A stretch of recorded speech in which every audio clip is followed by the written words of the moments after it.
जैसा कि जानते ही हैं कि एचटेट का बैच हमारा चल रहा है। लास्ट लेक्चर जो था उसमें हमने स्टेट्स ऑफ मैटर के बारे में डिस्कस किया था। हम लगभग स्टेट ऑफ मैटर वाला टॉपिक कंप्लीट कर चुके हैं।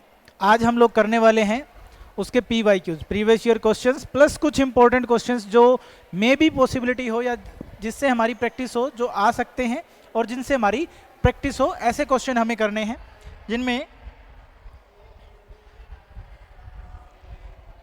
TGT साइंस के एचटेट के बैच में जो क्वेश्चन हमारे आने हैं उनमें हम देखेंगे।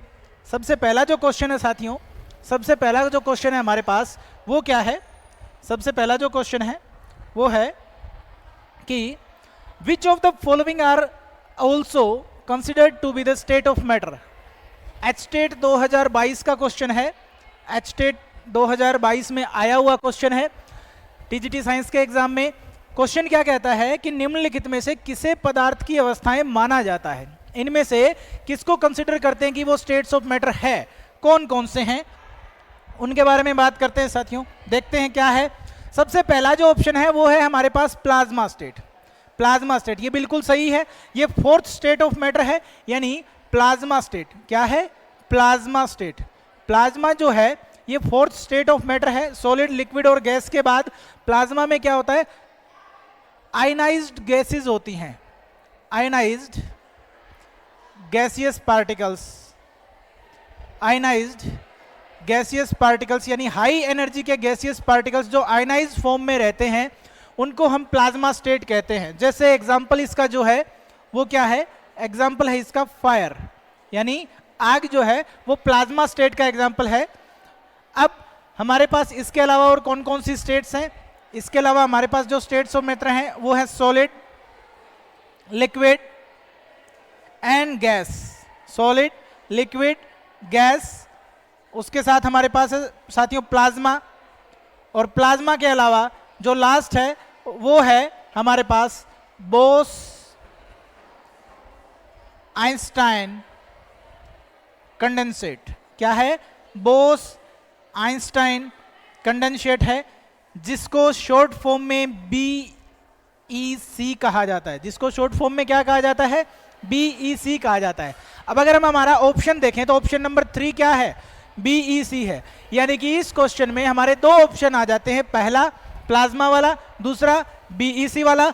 अब ऑप्शन जो था उसमें क्या था? मान लेते हैं कि A ऑप्शन था जिसमें 1 और 3 लिखा हुआ था, यानी पहला और तीसरा दोनों ही सही है, बिल्कुल सही है, क्योंकि प्लाज्मा भी स्टेट ऑफ मैटर है और बोस आइंस्टाइन कंडेंसेट भी स्टेट ऑफ मैटर है। नेक्स्ट क्वेश्चन पर बढ़ते हैं साथियों, देखते हैं क्या है। विच of the following statement is true for a liquid. Liquid के लिए इनमें से कौन सी स्टेटमेंट ट्रू है? साथियों हमें क्या देखना है कि लिक्विड के लिए यानी किसी तरल पदार्थ के लिए निम्नलिखित में से कौन सा कथन सत्य है। लिक्विड के लिए कौन सी स्टेटमेंट सही है? पहली स्टेटमेंट देखते हैं, ये क्या कहता है? It has a definite shape and volume. Definite shape and volume, क्या लिक्विड के पास डेफिनेट शेप और डेफिनेट वॉल्यूम होती है? देखते हैं साथियों, लिक्विड की अगर बात करें, लिक्विड्स की अगर बात करें तो लिक्विड के पास जो शेप होती है वो इनडेफिनेट होती है, not definite, no definite shape या नॉट डेफिनेट शेप होगी। ठीक है, इसका मतलब क्या है?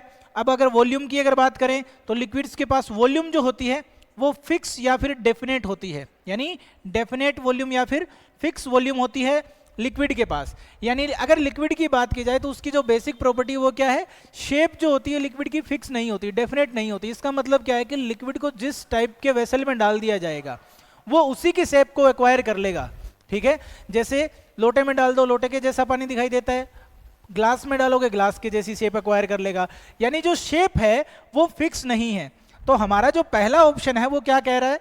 हमारा जो पहला ऑप्शन है वो क्या कह रहा है कि it has definite shape and volume. तो इसका मतलब डेफिनेट शेप तो हो ही नहीं सकती, पहला ऑप्शन हमारा गलत हो गया, पहला ऑप्शन हमारा गलत हो गया। सेकंड ऑप्शन पे चलते हैं, वो कहता है इट हैज डेफिनेट शेप। अब फिर से डेफिनेट शेप की बात कर रहा है, यानी दूसरा ऑप्शन भी हमारा गलत हो जाएगा, आगे कुछ सोचना ही नहीं है। थर्ड ऑप्शन में क्या कहता है? It has no definite shape, कोई डेफिनेट शेप नहीं है, नो डेफिनेट शेप और वॉल्यूम, यानी ना तो डेफिनेट शेप है ना ही वॉल्यूम है। तो सिंपल सी बात है, शेप तो डेफिनेट नहीं होती लेकिन वॉल्यूम तो फिक्स होती है ना, 1 लीटर ही होता है, तो वॉल्यूम लिक्विड्स की क्या होती है, फिक्स होती है। इस वजह से थर्ड ऑप्शन भी हमारा करेक्ट नहीं है। तो इसका मतलब फोर्थ ऑप्शन हमारा आंसर होगा। करेक्ट आंसर क्या है, it has a definite volume but no definite shape, यानी डेफिनेट फिक्स वॉल्यूम तो है लेकिन फिक्स शेप नहीं है। ठीक है साथियों, चलते हैं नेक्स्ट क्वेश्चन की तरफ। नेक्स्ट क्वेश्चन हमारा क्या कहता है, नेक्स्ट क्वेश्चन जो है वो क्या कहता है, नेक्स्ट क्वेश्चन में देखते हैं, what happens to the particles of a solid when it is heated, यानी कि किसी ठोस को गर्म करने पर उसके कणों का क्या होता है। किसी ठोस को गर्म करने पर उसके कणों का क्या होता है। किसी भी ठोस को अगर हम गर्म करेंगे तो उसके कणों का क्या होगा। तो ध्यान रखना, जैसे ही हम टेम्परेचर बढ़ाते हैं, गर्म करने का मतलब क्या है, टेम्परेचर को इंक्रीज करना। हीट का मतलब क्या है, देखो अगर हम हीट करते हैं किसी सब्सटेंस को, हीट किया तो हीट करने से क्या होगा, टेम्परेचर इंक्रीज होगा, टेम्परेचर बढ़ेगा। टेम्परेचर बढ़ने से क्या होता है, सबसे पहली चीज काइनेटिक एनर्जी बढ़ती है पार्टिकल्स की, काइनेटिक एनर्जी इंक्रीजेस, और अगर काइनेटिक एनर्जी इंक्रीज करेगी पार्टिकल्स मूव करेंगे more freely, moves more freely and apart, वो एक दूसरे से थोड़ा ज्यादा दूर मोशन करना शुरू करेंगे, यानी उनका मोशन जो होगा वो मोर फ्री एंड क्या रहेगा, ज्यादा दूर तक मूव करेंगे और बिल्कुल फ्री मूव करेंगे और एक दूसरे से थोड़ा दूर होने की कोशिश करेंगे क्योंकि एनर्जी बढ़ जाएगी ना उन पार्टिकल्स की। तो अब देखते हैं हमारा आंसर क्या रहेगा। तो पहला ऑप्शन कहता है दे मूव फास्टर, बिल्कुल सही बात है, टेम्परेचर बढ़ेगा तो फास्टर मूव करेंगे, एंड स्प्रेड अपार्ट, और वो आपस में दूर हो जाते हैं, बिल्कुल सही है, यानी पहला ऑप्शन हमारा बिल्कुल करेक्ट दिखाई दे रहा है। बाकी ऑप्शंस भी चेक कर लेते हैं। They become smaller in size, ऐसा तो नहीं होता ना कि टेम्परेचर बढ़ाने से स्मॉल हो जाए, ठीक है। अब मान लो मैं इस मार्कर को हीट करूं तो मार्कर छोटा थोड़ी हो जाएगा। उसके बाद दे बिकम, इसका मतलब सेकंड जो ऑप्शन है हमारा वो गलत हो जाएगा। थर्ड ऑप्शन जो है साथियों वो क्या है, they become denser and closer together, ये भी गलत है।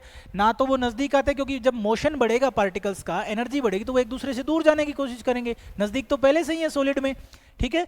लास्ट जो ऑप्शन है वो भी गलत है। क्यों गलत है, क्योंकि दे चेंज इनटू एटम्स, ऐसा तो होता ही नहीं है कि वो एटम में चेंज हो जाए, मतलब टेम्परेचर बढ़ाया और बढ़ाता ही वो किस में चेंज हो गए, एटम में। तो फोर्थ ऑप्शन भी हमारा गलत है। तो करेक्ट ऑप्शन जो है वो हमारा ए वाला है साथियों। इसका मतलब क्या, जब भी किसी सॉलिड को हीट किया जाता है तो सॉलिड को हीट करने से क्या होता है, सॉलिड को हीट करने से उसके पार्टिकल्स फास्टर मूव करते हैं, फ्रीली मूव करते हैं और एक दूसरे से थोड़ा अपार्ट हो जाते हैं, थोड़ा एक दूसरे से दूर हो जाते हैं, ठीक है। नेक्स्ट क्वेश्चन पे बढ़ते हैं साथियों, देखते हैं क्या है। What happens to the motion of particles when a substance changes from solid to liquid, जब भी कोई सब्सटेंस सॉलिड से लिक्विड में कन्वर्ट हो रहा होता है, सॉलिड से लिक्विड में कन्वर्ट हो रहा होता है, तो आप मुझे ये बताइए कि अगर वो सॉलिड से लिक्विड में कन्वर्ट हो रहा है, किससे, सॉलिड टू लिक्विड में कन्वर्ट हो रहा है, सॉलिड से लिक्विड में कन्वर्ट हो रहा है, किससे, सॉलिड से लिक्विड में कन्वर्ट हो रहा है, तो उस प्रोसेस को क्या कहा जाता है, उस प्रोसेस को क्या कहा जाता है। अगर कोई सब्सटेंस सॉलिड से लिक्विड में कन्वर्ट हो रहा होता है तो उस प्रोसेस को क्या कहा जाता है। मैं आंसर का वेट कर रहा हूं आपके कि उस प्रोसेस को क्या कहा जाता है, सॉलिड से लिक्विड में कन्वर्ट होने वाली प्रोसेस को क्या कहा जाता है, ठीक है। तो सॉलिड से लिक्विड में कन्वर्ट होने वाली प्रोसेस को क्या कहा जाता है, इस प्रोसेस को फ्यूजन कहा जाता है। क्या कहा जाता है, फ्यूजन कहा जाता है।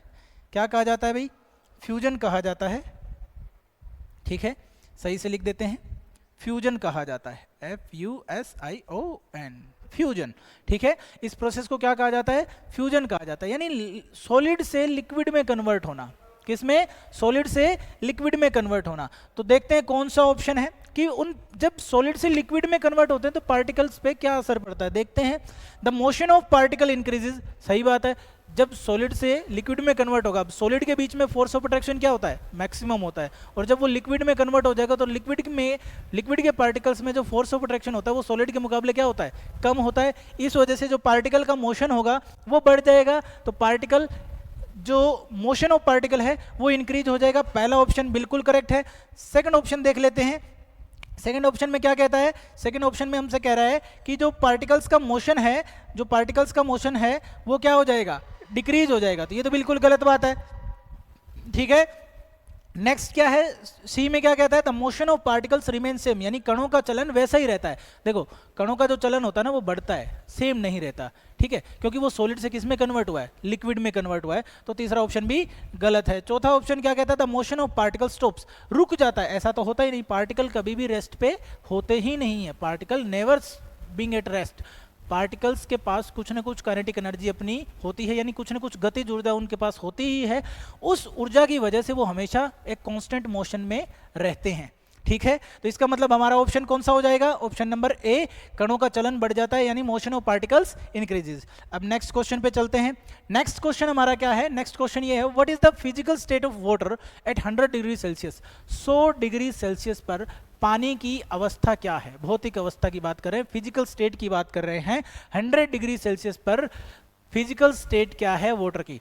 तो साथियों देखो, लिक्विड का जो बॉइलिंग पॉइंट है, बॉइलिंग पॉइंट ऑफ वाटर, वो क्या होता है, boiling point of water, boiling point of water अगर आपको पता है तो बताइए जरा, बॉइलिंग पॉइंट ऑफ वाटर कितना होता है, 100 डिग्री सेल्सियस होता है, ठीक है। तो 100 डिग्री सेल्सियस पर लिक्विड बॉयल करना स्टार्ट करता है, इट स्टार्ट्स बॉइलिंग, ठीक है। बॉइलिंग पॉइंट का मतलब क्या होता है, ये वो टेम्परेचर होता है जिस पर एटमॉस्फेरिक प्रेशर पर, ये वो टेम्परेचर है जिस पर कोई भी लिक्विड स्टार्ट कर देता बॉयल करना स्टार्ट होता है, ठीक है। तो स्टार्टिंग होती है, इसका मतलब यहाँ ये ऐसा टेम्परेचर है जिसमें वो लिक्विड फॉर्म में भी होता है और वेपर स्टेट में भी होता है, क्योंकि उसके वेपर कन्वर्ट होना शुरू हो गए ना। तो इसका मतलब हमारे पास पहला ऑप्शन है लिक्विड में होता है, बिल्कुल सही है, लिक्विड में भी होता है, वेपर होता है, वेपर भी सही है, लेकिन दोनों एक साथ एग्जिस्ट करते हैं, ये वाला ऑप्शन दे रखा है, बिल्कुल दे रखा है, option number C, both A व बी, यानी 100 डिग्री सेल्सियस पर water liquid as well as vapour, liquid as well as vapour state, दोनों में ही एग्जिस्ट करता है, किसमें, liquid as well as a vapour state में एग्जिस्ट करता है वाटर, ठीक है। तो इसका मतलब ऑप्शन नंबर सी हमारा बिल्कुल करेक्ट है, डी नन ऑफ दीज ये तो बिल्कुल ही गलत हो गया। नेक्स्ट क्वेश्चन की तरफ बढ़ते हैं। नेक्स्ट क्वेश्चन हमारा क्या है, नेक्स्ट क्वेश्चन कहता है कि, नेक्स्ट क्वेश्चन में हमसे क्या पूछा है, ये कहता है विच of the following is not an example of a physical change, physical change का एग्जाम्पल इनमें से निम्नलिखित में से कौन सा भौतिक परिवर्तन का एग्जाम्पल नहीं है, भौतिक परिवर्तन का उदाहरण नहीं है, यानी विच of the following is not a example of physical change. Physical change क्या होता है, देखो इनमें से कौन सा फिजिकल चेंज का एग्जाम्पल नहीं है, कटिंग ऑफ, नीचे से चलते हैं, D option, cutting a piece of paper, paper के पीस को कन्वर्ट करना, कट करना, ठीक है, पहला ऑप्शन। दूसरा है dissolving sugar in water, sugar को वाटर में डिजोल्व करना। तीसरा हमारे पास बर्निंग ऑफ वुड, लकड़ी का जलना, ठीक है, लकड़ी का जलना, लकड़ी के जलने से क्या होता है, केमिकल रिएक्शन हो रही होती है, उसमें से carbon monoxide, carbon dioxide gas निकलती है और कार्बन बनता है, कोल बनता है, कोयला बनता है, तो ये तो हो ही नहीं सकता, ये तो केमिकल चेंज है।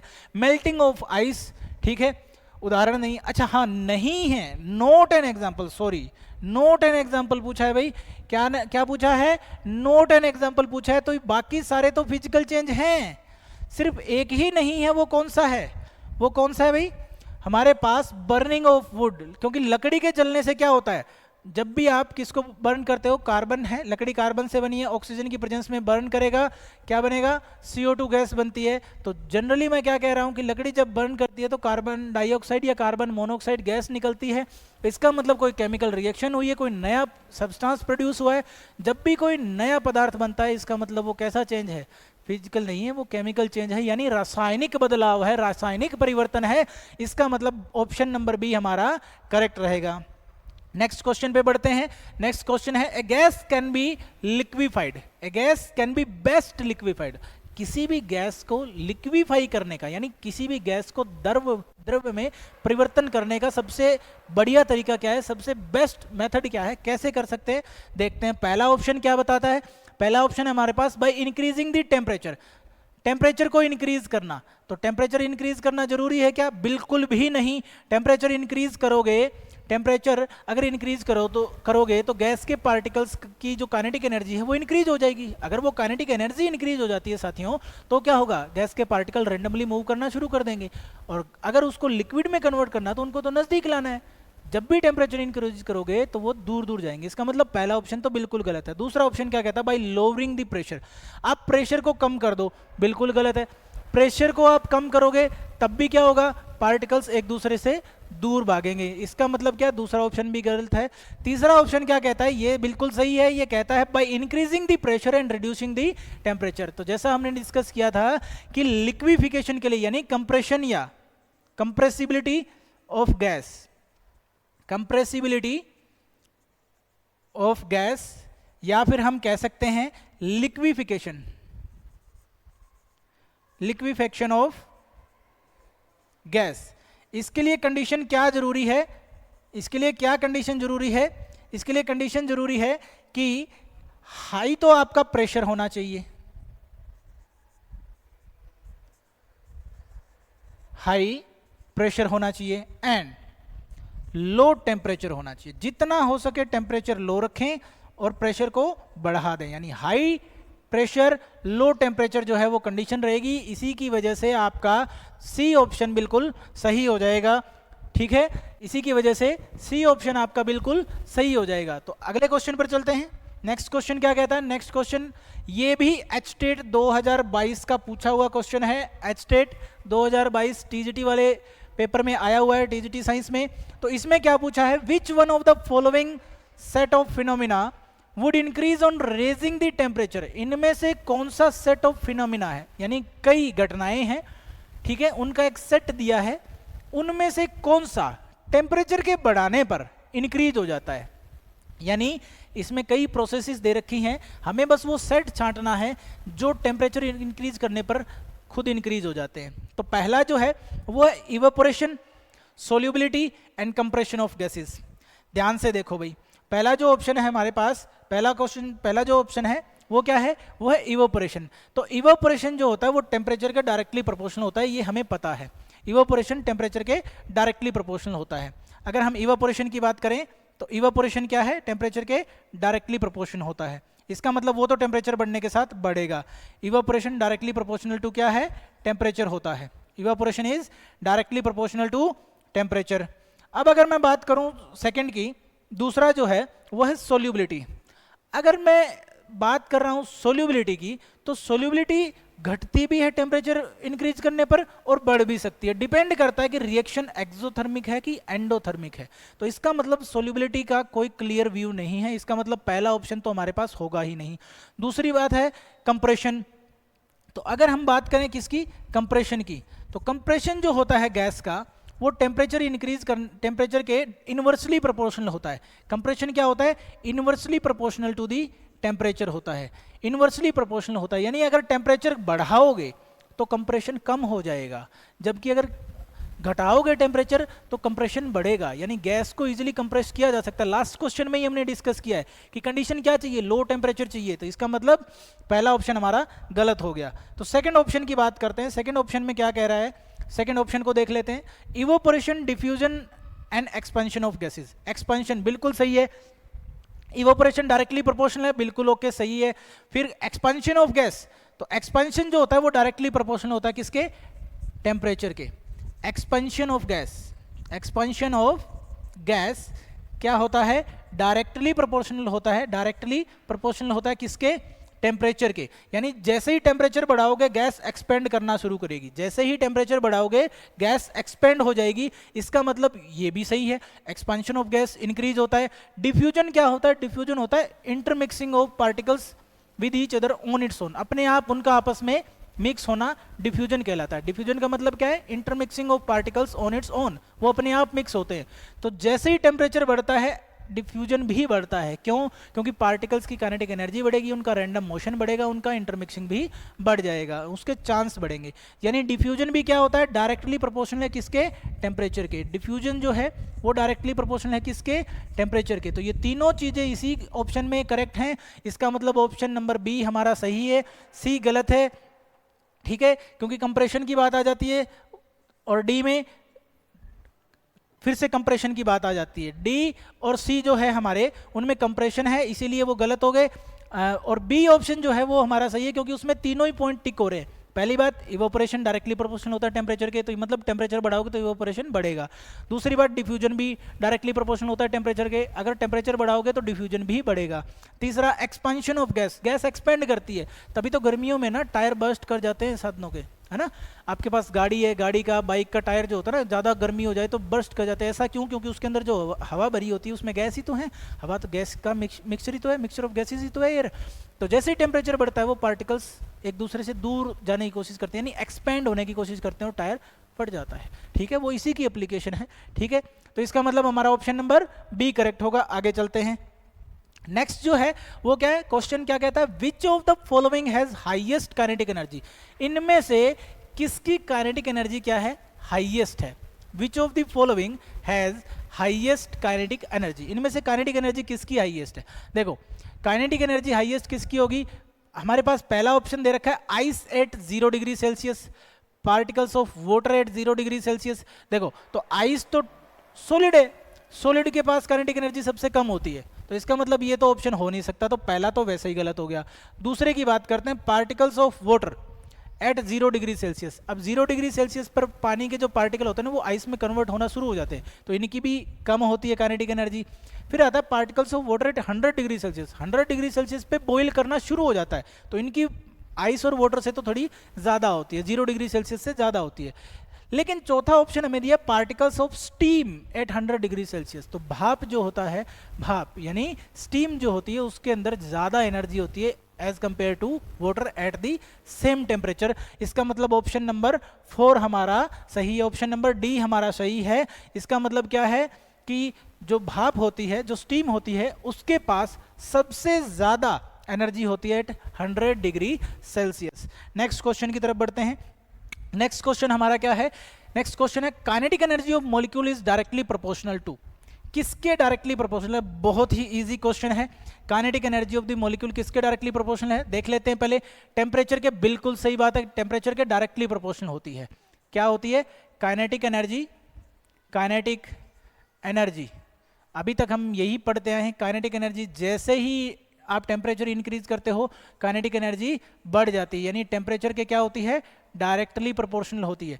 क्या ये प्रेशर के भी डायरेक्टली प्रोपोर्शनल होती है, बिल्कुल नहीं, भी प्रेशर के डायरेक्टली प्रोपोर्शनल नहीं होती है। Both A and B C वैसे ही गलत हो गया, एटमॉस्फेरिक प्रेशर के बिल्कुल नहीं, यानी टेम्परेचर के डायरेक्टली प्रोपोर्शनल होती है। बिल्कुल सही आंसर है आपका, पहला आंसर होगा, आंसर कौन सा होगा, ए होगा।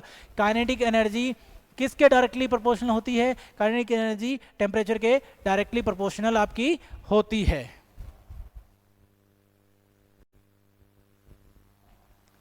अब नेक्स्ट क्वेश्चन की तरफ बढ़ते हैं। नेक्स्ट क्वेश्चन हमारा क्या है, नेक्स्ट क्वेश्चन है intermixing of particles of two different types of matter on their own is called. अभी हमने जस्ट थोड़ी देर पहले ही डिस्कस किया था कि अगर कोई पार्टिकल्स इंटरमिक्स होते हैं अपने आप ऑन देयर ओन, तो उस प्रोसेस को क्या कहा जाता है, डिफ्यूजन कहा जाता है। तो ऑप्शन नंबर सी सही होगा, इवापोरेशन गलत है, कंडेंसेशन भी गलत है और फ्यूजन भी गलत है। ठीक है, इवापोरेशन में क्या होता है, लिक्विड से वेपर में कन्वर्ट होते हैं। कंडेंसेशन में क्या होता है, वेपर से लिक्विड में कन्वर्ट होते हैं। और फ्यूजन में क्या होता है, सॉलिड से लिक्विड में कन्वर्ट होता है। इसका मतलब हमारा आंसर क्या होगा, डिफ्यूजन, यानी कि विसरण जो होता है, विसरण की जो प्रक्रिया है वही इसका सही आंसर है। यानी दो अलग अलग प्रकार के पदार्थों के कणों का अपने आप आपस में मिल जाना क्या कहलाता है, विसरण कहलाता है। Intermixing of two different type of particles on their own, उसको क्या कहते हैं, डिफ्यूजन कहते हैं। तो सी ऑप्शन हमारा सही हो जाएगा। नेक्स्ट क्वेश्चन की तरफ बढ़ते हैं। नेक्स्ट क्वेश्चन हमारा क्या है, नेक्स्ट क्वेश्चन के बारे में देखते हैं क्या बात है। नेक्स्ट क्वेश्चन में हमसे पूछा गया है कि if an excessive force is applied on A solid substance, अगर किसी सॉलिड सब्सटेंस पर एक्सेसिव फोर्स अप्लाई कर दिया जाए, इट ब्रेक्स इनटू पीसेस, वो टुकड़ों में टूट जाता है। अगर किसी सॉलिड पर हद से ज्यादा फोर्स लगाया जाए तो वो टुकड़ों में टूट जाता है। इस प्रॉपर्टी को क्या कहते हैं, इस प्रॉपर्टी को क्या कहते हैं, तो पहला ऑप्शन है डक्टिलिटी।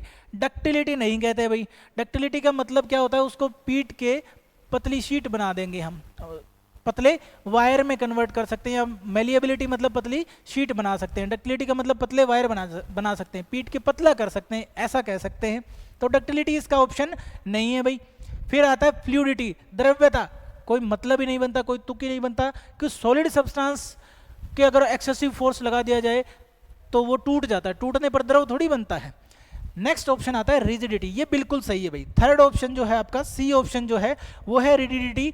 ये जो रिजिडिटी है ये सबसे सही आपका ऑप्शन है, रिजिडिटी यानी कठोरता। जब भी कोई सब्सटेंस रिजिड होगा तो क्या होगा, अगर कोई सब्सटेंस रिजिड होगा तो वो जैसे ही उस पर एक्सेसिव फोर्स लगाया जाएगा वो टूट जाएगा। तो इस प्रॉपर्टी को क्या कहते हैं? रिजिडिटी कहते हैं। मेलेबिलिटी का मतलब थिन शीट में टूटना होता है, थिन शीट में कन्वर्ट करना होता है। इसका मतलब क्या है? ये सारे ऑप्शन बाकी के तीनों गलत हैं, सी ऑप्शन आपका सही है। नेक्स्ट क्वेश्चन की तरफ बढ़ते हैं। नेक्स्ट क्वेश्चन क्या है? ये भी एचटेट 2022 का क्वेश्चन है। किसका है? एचटेट 2022 में टीजीटी साइंस वाले पेपर में आया हुआ क्वेश्चन है। इसे देख लेते हैं। इन विच of the following conditions the distance between the molecules of hydrogen gas would increase? इनमें से निम्नलिखित में से कौन सी परिस्थितियों में एक पात्र में भरे हाइड्रोजन अणुओं के मध्य दूरी में वृद्धि होगी? यानी एक कंटेनर में हमने हाइड्रोजन गैस डाल रखी है, तो ये कंडीशन दे रखी है, इनमें से कौन सी दो कंडीशन होंगी जिनमें उन हाइड्रोजन एटम्स के बीच का जो डिस्टेंस होगा, या हाइड्रोजन गैस के जो मॉलिक्यूल्स हैं उनके बीच का जो डिस्टेंस होगा वो इंक्रीज करेगा? वो कंडीशन पहचाननी है। पहला option, some hydrogen gas leaking out of the container. अगर कुछ हाइड्रोजन गैस कंटेनर से बाहर निकल जाए, लीक हो जाए, तो ऑब्वियस सी बात है हाइड्रोजन गैस के अगर कुछ मॉलिक्यूल्स बाहर निकल जाएंगे तो अंदर जो है वो उतनी ही वॉल्यूम कम मॉलिक्यूल्स के लिए बचेगी, तो उनके बीच का गैप क्या हो जाएगा? बढ़ जाएगा, यानी डिस्टेंस उनके बीच का बढ़ जाएगा। तो पहली बात बिल्कुल सही। दूसरा, increasing the volume of container of hydrogen gas. अगर हाइड्रोजन गैस के कंटेनर की क्या बढ़ा दें? वॉल्यूम बढ़ा दें, तो ये भी बिल्कुल सही है। अगर उसकी वॉल्यूम बढ़ा दी जाएगी, तो अगर गैस का अमाउंट फिक्स है और उसकी वॉल्यूम बढ़ा दी जाए, तब क्या होगा? तब भी पार्टिकल्स के बीच की दूरी क्या हो जाएगी? बढ़ जाएगी, डिस्टेंस बढ़ जाएगा। तीसरा ऑप्शन क्या कहता है? Increasing pressure on hydrogen gas content in a closed vessel. अगर हम प्रेशर बढ़ाएंगे तो जो बीच का गैप है उसको यूज करते हुए हाइड्रोजन गैस के पार्टिकल नजदीक आ जाएंगे, तो नजदीक आएंगे, इसका मतलब उनके बीच का डिस्टेंस घट जाएगा। इसका मतलब तीसरा ऑप्शन तो बिल्कुल भी सही नहीं है, कतई सही नहीं है, तो बिल्कुल गलत है। फोर्थ ऑप्शन क्या कहता है? Adding more hydrogen gas to the container without increasing the volume of the container.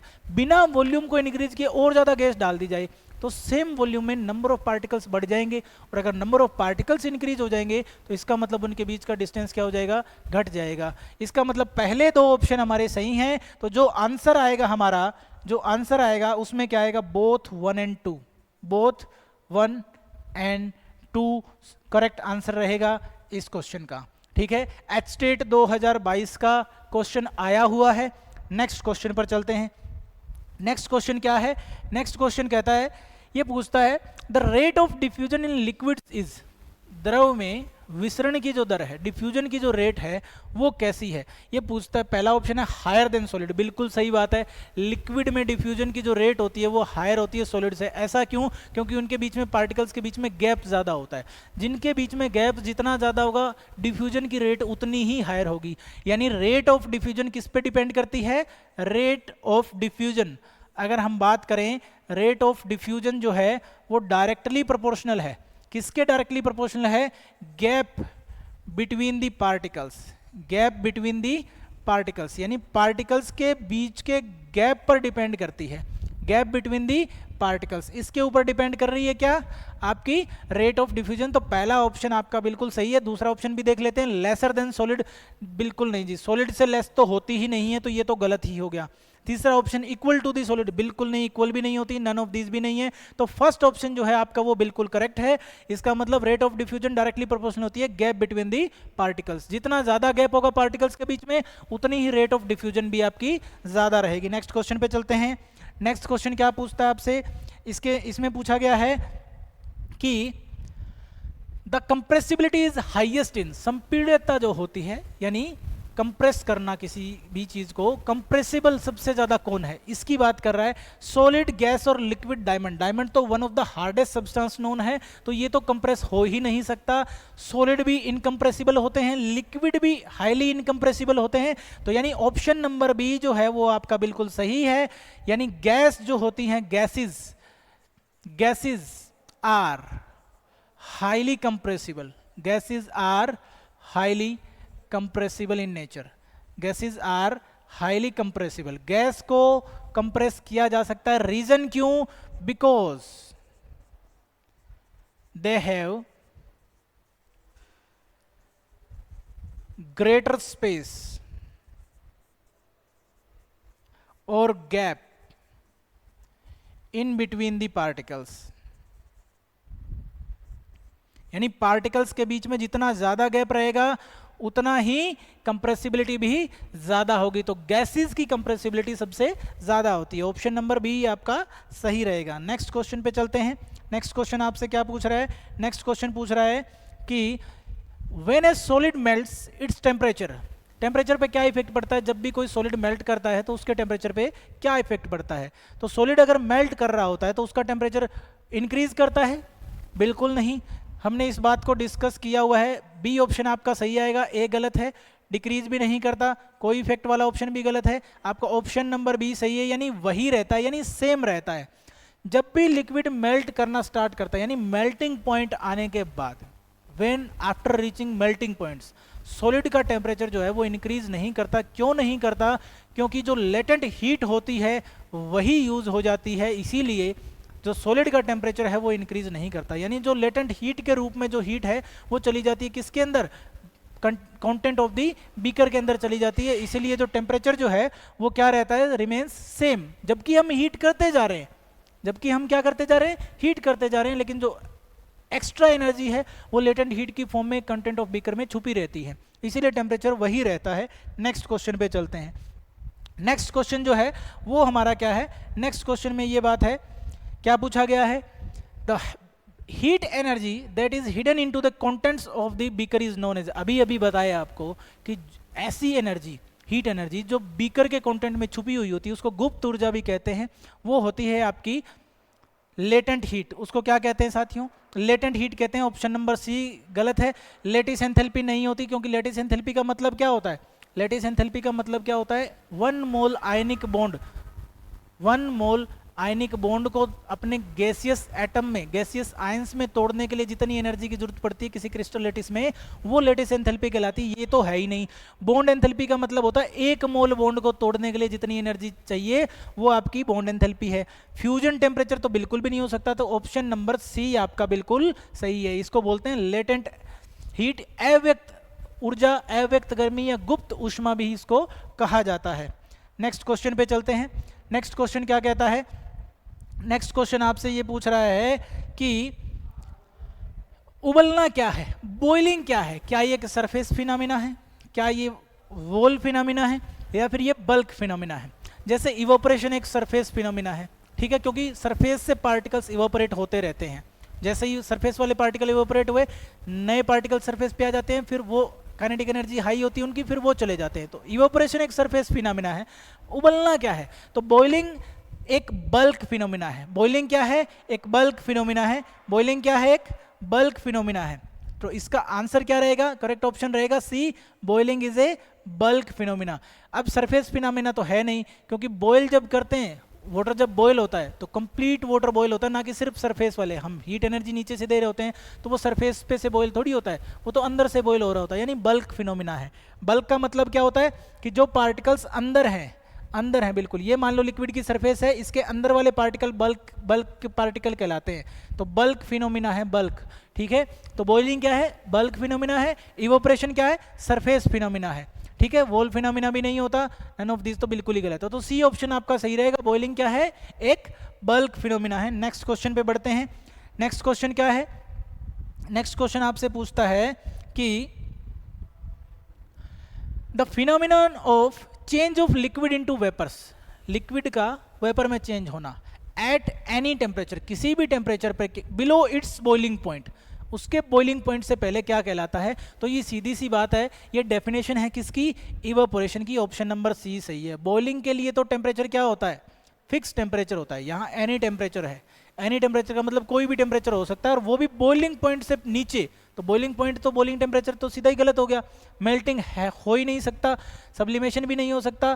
Simple सी बात है। इसका आंसर क्या रहेगा आपके लिए? इवेपोरेशन रहेगा, क्योंकि ये डेफिनेशन है किसकी? सीधी इवेपोरेशन की डेफिनेशन है। इवेपोरेशन का मतलब क्या होता है? The phenomenon of change of liquid into vapours at any temperature below its boiling point. उसको हम क्या कहते हैं? अगर वो अपने बॉइलिंग पॉइंट से बिलो ही, अगर वो लिक्विड वेपर में चेंज हो जाए तो उस प्रोसेस को हम कहते हैं इवेपोरेशन, ठीक है। नेक्स्ट क्वेश्चन पे चलते हैं।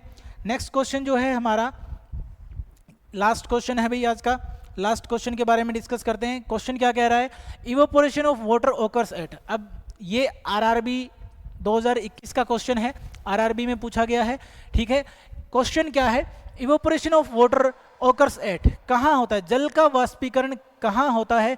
पहला ऑप्शन है फ्रीजिंग पॉइंट पर, बिल्कुल नहीं, फ्रीजिंग पॉइंट पर बिल्कुल नहीं होता, ये तो बिल्कुल ही गलत है। फ्रीजिंग पॉइंट का मतलब क्या होता है, जिस पॉइंट पर, जिस टेम्परेचर पर, एटमॉस्फेरिक प्रेशर पर कोई लिक्विड फ्रीज करना शुरू कर जाए उसको क्या बोलते हैं, फ्रीजिंग पॉइंट बोलते हैं। तो इसका मतलब इवोपोरेशन तो फ्रीजिंग पॉइंट से इसका कोई रिलेशन ही नहीं है। सेकंड क्या है, एट ऑल टेम्परेचर्स। थर्ड क्या है, at boiling point, boiling point से बिलो होता है। इवोपोरेशन जो होता है वो बॉइलिंग पॉइंट से पहले होता है, उससे नीचे होता है, बिलो होता है। तो इसका मतलब एट बॉइलिंग पॉइंट भी नहीं होता, एट फ्यूजन टेम्परेचर भी नहीं हो सकता। तो हमारे पास ऑप्शन बचता है बी, यानी एट ऑल टेम्परेचर्स, ठीक है। तो वाटर जो है 100 डिग्री सेल्सियस को छोड़ के उससे नीचे किसी भी टेम्परेचर पे इवोपोरेट हो सकता है। यानी इवोपोरेशन का मतलब ही होता है कि वाटर लिक्विड से वेपर में कन्वर्ट हो रहा है बिलो इट्स बॉइलिंग पॉइंट, वो अपने बॉइलिंग पॉइंट से नीचे ही कन्वर्ट हो रहा है। इसका मतलब क्या है, ऑप्शन नंबर बी हमारा क्या रहेगा, सही रहेगा, ठीक है। ऑप्शन नंबर बी सही रहेगा। इतना ही है आज के लेक्चर में, हमने डिस्कस किया है PYQs को। आज का लेक्चर यहीं खत्म होता है, इसके बाद मिलेंगे नए लेक्चर में। तब तक के लिए हमारे साथ जुड़े रहिए, चैनल को सब्सक्राइब कीजिए, वीडियो को शेयर कीजिए, लाइक कीजिए, ज़्यादा से ज़्यादा लोगों तक इस वीडियो को पहुंचाइए, ताकि अगर कोई बच्चा जो फीस पे नहीं कर सकता है, 4-4 हज़ार 5-5 हज़ार फीस होती है कोर्सेज़ की, तो उसको भी फ़ायदा मिले। Thank you.